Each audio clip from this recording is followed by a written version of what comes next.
Guys, welcome to Knowledge Lamp पे आप सभी का स्वागत है। आप कैसे हैं? आप सब आई होप बहुत अच्छे होंगे और अपनी पढ़ाई भी कंटिन्यू कर रहे होंगे। हम पढ़ रहे थे सेल के बारे में और हमने काफ़ी कुछ सेल के बारे में जान लिया था। जैसे कि सेल क्या होता है, सेल को कितने तरीके से डिवाइड किया गया है, सेल की खोज किसने करी, और हमने प्रोकैरियोटिक और यूकैरियोटिक सेल के बारे में जान लिया था। वैसे ही हमने थोड़ा बहुत जानना चाहा था कि एनिमल सेल और प्लांट सेल क्या होता है। इन दोनों के बीच में थोड़ा बहुत डिफरेंस भी हमने जान लिया था और हमने ये जानने की कोशिश की थी कि जितने भी सजीव हैं, यानी कि जितने भी जीव हैं, उनमें जो सेल पाई जाती है उनमें जो है सिमिलैरिटी क्या होती है, ये हमने जान लिया था। अब हम जानेंगे पार्ट्स ऑफ सेल के बारे में। थोड़ा बहुत मैंने आपको पार्ट्स ऑफ सेल के बारे में बताया था, जिसमें मैंने आपको बताया था साइटोप्लाज्म के बारे में और न्यूक्लियस के बारे में। तो साइटोप्लाज्म में भी बहुत कुछ पाया जा रहा था और न्यूक्लियस में भी बहुत कुछ पाया जा रहा था, जिसके बारे में हमने थोड़ी बहुत बात की थी। अब साइटोप्लाज्म के जितने भी ऑर्गेनेल्स थे या फिर जितने भी पार्ट्स थे, उन सब के बारे में हम एक एक करके जानने की कोशिश करेंगे। तो फर्स्ट ऑफ ऑल, विकसित कोशिका में 3 महत्वपूर्ण भाग होते हैं, यानी कि जो हमारा सेल होता है वो सेल जो है कि 3 भागों में, अगर हम मेजर रूप से अगर जानना चाहें तो जो सेल का भाग होता है वो 3 महत्वपूर्ण भागों में डिवाइड होता है। अब वो क्या होता है वो हम जानेंगे। सबसे पहले प्रोटोप्लाज्म यानी कि जीव द्रव्य के बारे में, उसके बाद हम जानेंगे रिक्तिका यानी कि रसधानी वैक्यूल के बारे में, फिर हम जानेंगे सेल वॉल के बारे में। तो फर्स्ट ऑफ ऑल हम जानते हैं प्रोटोप्लाज्म के बारे में, कुछ जानते हैं और समझते हैं। प्रोटोप्लाज्म को जैसे मैंने आपको बताया था कि जो जीव है, अगर उसमें जीवन होता है तो वो प्रोटोप्लाज्म की ही वजह से होता है। किसकी वजह से होता है? प्रोटोप्लाज्म की वजह से। तो हम फर्स्ट ऑफ ऑल प्रोटोप्लाज्म के बारे में जानेंगे, यानी कि जीव द्रव्य के बारे में जानेंगे। तो जो जीव द्रव्य होता है वो क्या होता है? वो जीवन का सार होता है। जैसे कि मैंने आपको बताया कि किसी जीव में अगर जीवन पाया जा रहा है तो उसके पीछे रीज़न क्या है? उसके पीछे का रीज़न है प्रोटोप्लाज्म यानी कि जीव द्रव्य। अगर किसी जीव में जीवन पाया जा रहा है तो उसका मेन कारण होता है प्रोटोप्लाज्म। अगर प्रोटोप्लाज्म नहीं होता है तो हम जीवन के बारे में कल्पना नहीं कर सकते हैं। क्यों नहीं कर सकते? कि जो प्रोटोप्लाज्म है वही जीव द्रव्य है। एक जीव को जीवित रखने के लिए प्रोटोप्लाज्म ही बहुत ज़्यादा आवश्यक होता है, यानी कि एक सेल को बनाने में जीव द्रव्य का बहुत ही बड़ा रोल होता है। तो जीव द्रव्य जीवन का सार है। तो इस जीव द्रव्य की सबसे पहले खोज किसने क्या करी थी? उसको ये जो जीव द्रव्य नाम है ये कैसे पड़ा, वो हम सबसे पहले जान लेते हैं। तो हक्सले ने हमें ये बताया था कि जो जीव द्रव्य है वो जीवन की भौतिक आधारशिला है, यानी कि फिजिकल बेसिस ऑफ लाइफ। अगर हम लाइफ के बारे में बात करते हैं तो जो उसकी फिजिकल बेसिस होती है वो क्या होती है? वो होता है जीव द्रव्य यानी कि प्रोटोप्लाज्म। तो जीव द्रव्य की खोज सबसे पहले किसने की थी? एक साइंटिस्ट थे जिनका नाम था डुजार्डिन। वो कौन थे? डुजार्डिन थे। इन्होंने 1835 में इसकी खोज की थी। क्या खोज किया था? इन्होंने हमें जीव द्रव्य के बारे में बताया था। जीव द्रव्य के बारे में इन्होंने हमें बताया था और इन्होंने सबसे पहले एक शब्द का प्रयोग किया प्रोटोप्लाज्म के लिए, यानी कि जो प्रोटोप्लाज्म शब्द इसको दिया जा रहा है जीव द्रव्य को, ये डुजार्डिन ने नहीं दिया था। इन्होंने जो शब्द यूज किया था वो था क्या? वो था साकोल्ड शब्द। ये रहा साकोड, यानी कि जिसने जीव द्रव्य की सबसे पहले खोज करी थी, जिसने हमें बताया था कि जीवों में जो जीवन है उसका कारण जीव द्रव्य है। तो इसकी खोज सबसे पहले किसने की थी? इसकी खोज सबसे पहले की थी डुजार्डिन ने। कब की थी? 1835 में की थी। और उन्होंने जीव द्रव्य के लिए जो शब्द का प्रयोग किया था वो था साकोड। क्या था? साकोड था। बाद में पुरकिंजे नामक वैज्ञानिक ने इसे सर्वप्रथम जीव द्रव्य नाम दिया। यानी कि जब जीव द्रव्य की बात आती है तो हमें हक्सले का नाम याद रखना है, डुजार्डिन का नाम याद रखना है, प्लस पुरकिंजे का नाम भी हमको याद रखना है। और एक साइंटिस्ट हैं ह्यूगो वॉन मोहल।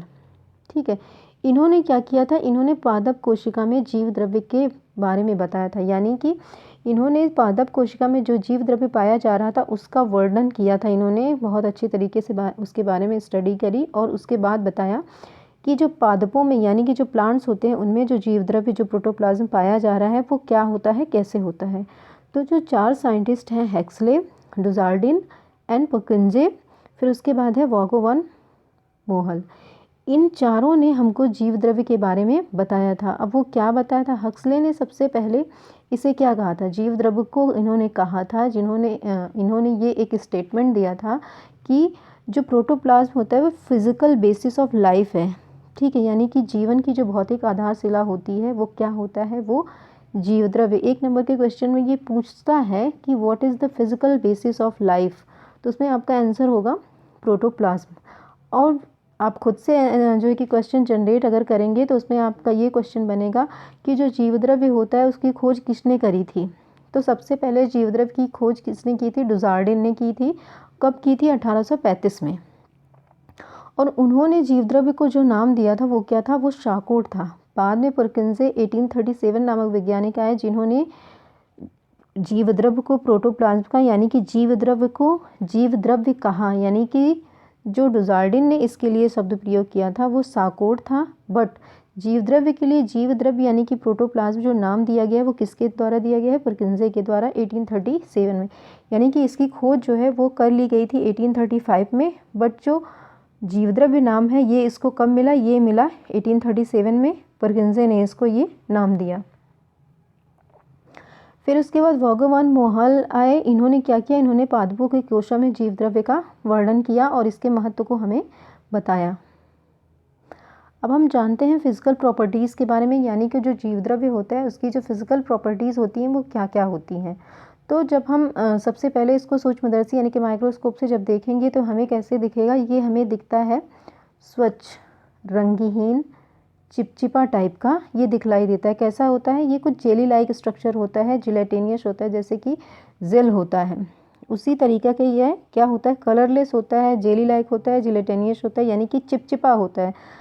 कलरलेस मतलब इसका कोई अपना कलर नहीं होता है, वो थोड़ा चिपचिपा सा होता है, यानी कि ये देखने में कैसा होगा, ये जिलेटेनियस जैसे जिलेटिन दिखने में होता है उसी तरीके का ये दिखाई देता है। तो यह विभिन्न पदार्थों के अनेक अति सूक्ष्म कणों का जलीय विलयन है। अब क्या है ये एक जलीय विलयन है, यानी कि जब हम प्रोटोप्लाज्म की बात करते हैं तो प्रोटोप्लाज्म को हम क्या कहते हैं, प्रोटोप्लाज्म क्या है, यह एक जलीय विलयन है। इसमें बहुत सारे सूक्ष्म कण पाए जाते हैं, वो अलग अलग तरीके के होते हैं, इसी कारण ये चिपचिपा होता है। क्यों चिपचिपा होता है, क्योंकि ये जलीय विलयन होता है, इसी वजह से ये चिपचिपा होता है।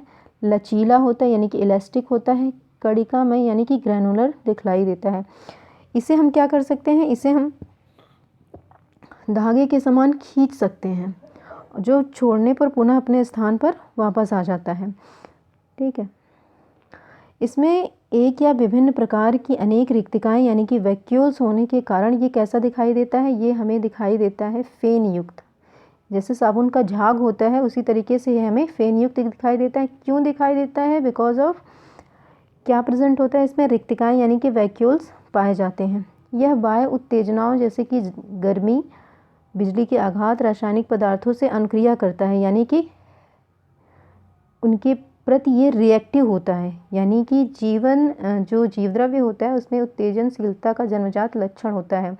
जब भी हम जीव द्रव्य की बात करते हैं तो हम बात करते हैं कि उसमें एक स्टिमुलाई यानी कि उत्तेजनाओं को ग्रहण करने को और उसके अनुसार रिएक्ट करने की जो क्षमता होती है वो जीव द्रव्य में पाई जाती है।